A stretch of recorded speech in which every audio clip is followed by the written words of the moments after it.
Le jeu du pendu. Première partie. J'aurais tant voulu commencer cette histoire par Il était une fois, mais le récit qui va suivre n'a rien d'un conte de fées. Mon enfance et une partie de mon adolescence furent pourtant idylliques. J'étais riche à tous les niveaux. Appartenant à l'opulente famille Tyler, je parcourais le monde avec mes parents. Ils étaient des artistes talentueux et reconnus par leur père. Leurs œuvres d'art étaient exposées dans les plus grands musées du monde. Le Metropolitan Museum of Art, le Musée national de Chine, le British Museum, le musée du Louvre, les États-Unis, le continent asiatique, les contrées anglo-saxonnes, l'Europe entière. À 15 ans, j'étais forte de la culture de chaque contrée. La gastronomie, le dialecte, les musiques du monde n'avaient aucun secret pour moi. J'étais aussi très calée en mouvements picturaux et avais une certaine aisance dans toutes les matières artistiques. J'étais jeune et naïve et pensais être à l'abri des coups du sort. Du jour au lendemain, mes privilèges s'effondrèrent. Un matin, mes parents disparurent. Je fouillai l'entièreté du manoir victorien pour les trouver. Seuls les claquements lugubres des volets extérieurs en bois me répondirent.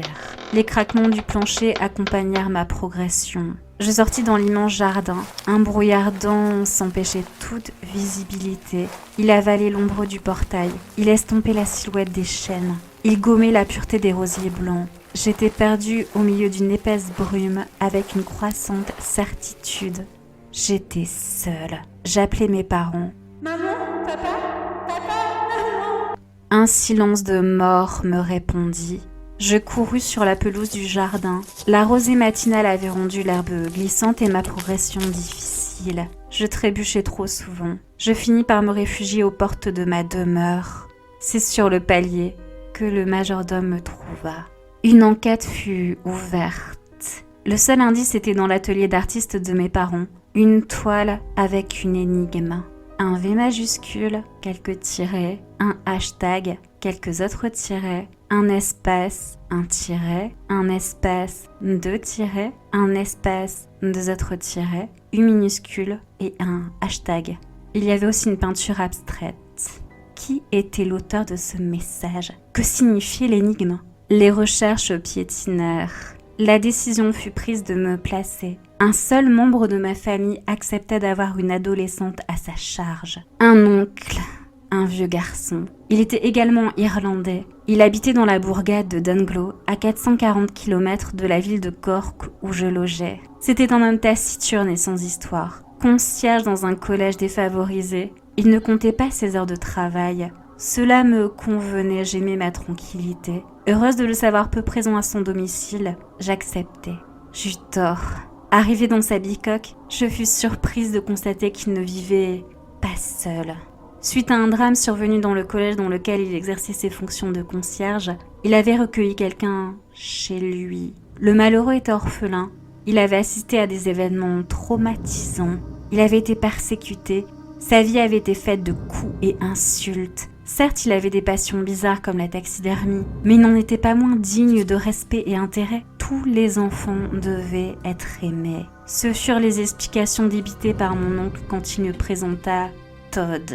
Je n'oublierai jamais l'aura malsaine qui l'entourait. Il ne parlait pas, il grognait des sons gutturaux.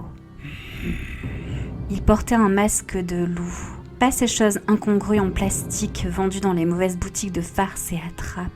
Todd avait sur sa tête la vraie gueule d'un loup. Les touffes de poils étaient couvertes d'une mixture poisseuse et malodorante. Le derme lupin était plus verdâtre que blanchâtre. Le museau se décomposait par endroits. La masse corpulente de Todd avança. Il tendit mollement une main à l'hygiène encore plus douteuse que le reste. Face à cette horrible apparence, je reculai en grimaçant. Le monstre devant moi gloussa.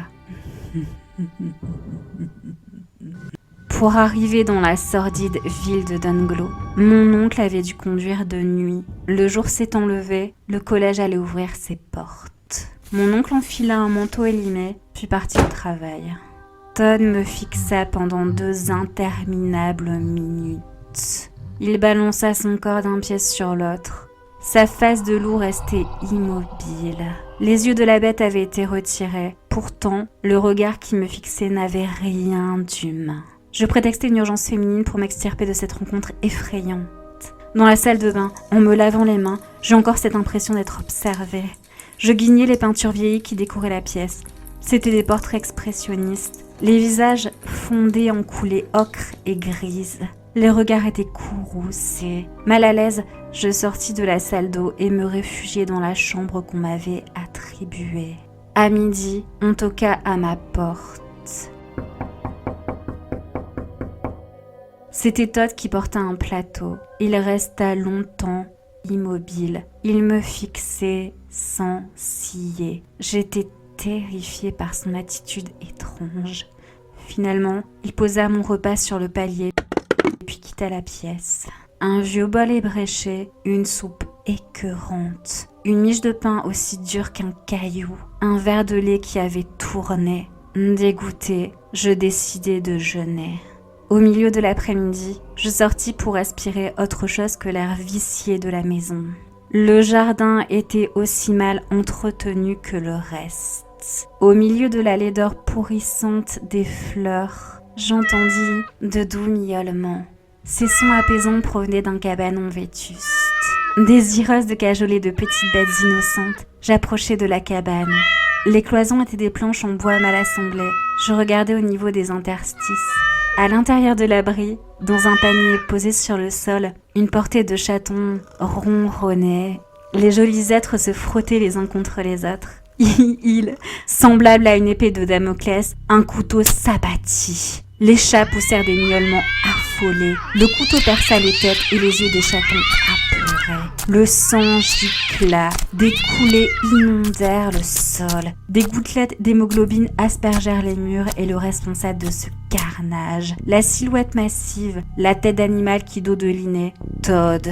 Je me mordis les lèvres pour ne pas crier. Le goût métallique inondait ma bouche, me donnant davantage la nausée. Malade, les larmes aux yeux, je courus me réfugier dans la maison. Je ne connaissais ni la ville, ni le comté dans lequel j'étais.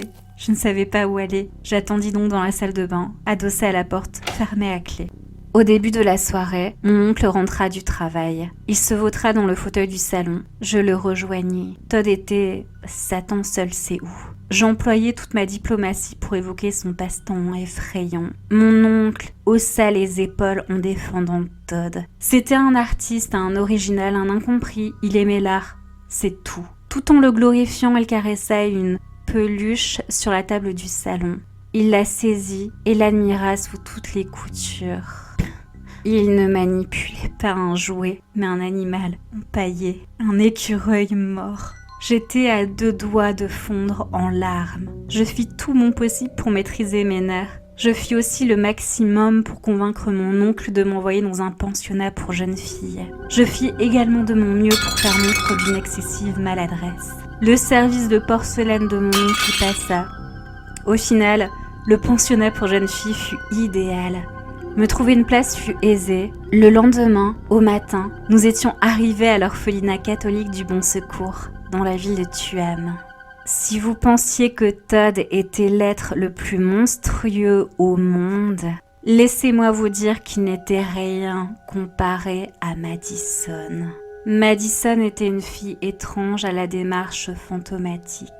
Son corps, partiellement caché sous des vêtements gris, délavés et limés, était décharné. Ses cheveux blonds cendrés n'étaient jamais peignés. La masse était épaisse, sale et emmêlée. Son visage était émacié. La carnation était étrange. C'était comme un mélange de teintes cendreuses et verdâtres. Sa face était croûteuse par endroits. La lèpre, la vérole. Beaucoup de jeunes filles du pensionnat se plaisaient à lui inventer toutes sortes de maladies contagieuses. Madison avait un regard à vous glacer le sang.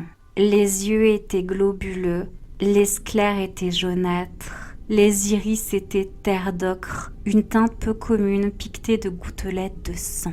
Elle ne parlait pas, jamais, faisant courir moult autres rumeurs sur son compte. À l'orphelinat catholique du Bon Secours, il était facile d'avoir accès aux dossiers confidentiels des autres orphelines, pour peu qu'on ait la cuisse légère. Tous les hommes qui travaillaient au pensionnat étaient soudoyables en échange de faveurs sexuelles. Madison était la seule à n'avoir aucun dossier. Son origine était entourée d'un épais mystère. On dit qu'elle était le rejeton d'une sorcière et pratiquait des sacrifices les soirs de pleine lune. Elle errait souvent avec un antique cahier noir. La relique avait des pages jaunies et une couverture en vieux cuir craquelé par endroits. Cette antiquité était la chose la plus effrayante. Tous détournaient le regard de cet objet de malheur. Il était considéré soit comme le Necronomicon, soit comme un Death Note. Bien que Madison provoquait un profond effroi, cette timidité évidente faisait d'elle la victime idéale du pensionnat. Lorsque j'intégrai le pensionnat pour jeunes filles, je perçus toutes sortes de rumeurs. Je ouïs dire qu'il existait des cellules d'isolement où certaines récalcitrantes étaient envoyées, sans lumière, sans nourriture et sans compagnie pendant plusieurs jours. J'entendis dire que l'infirmier rasait les têtes des orphelines qui avaient des idées trop révolutionnaires ou trop délirantes. Le pire était la salle 314 où étaient menées nombreuses expérimentations malsaines sur des adolescentes qui ne souffraient de rien d'autre qu'un banal rhume. Au milieu de tous ces on-dit, des anecdotes sur le harcèlement que subissait Madison circulaient. Bien que j'appréhendais sans difficulté à quel point l'esprit humain pouvait être tordu, je n'en crus pas un seul mot. Jusqu'au jour où j'assistais en personne à une scène d'intense violence. À suivre.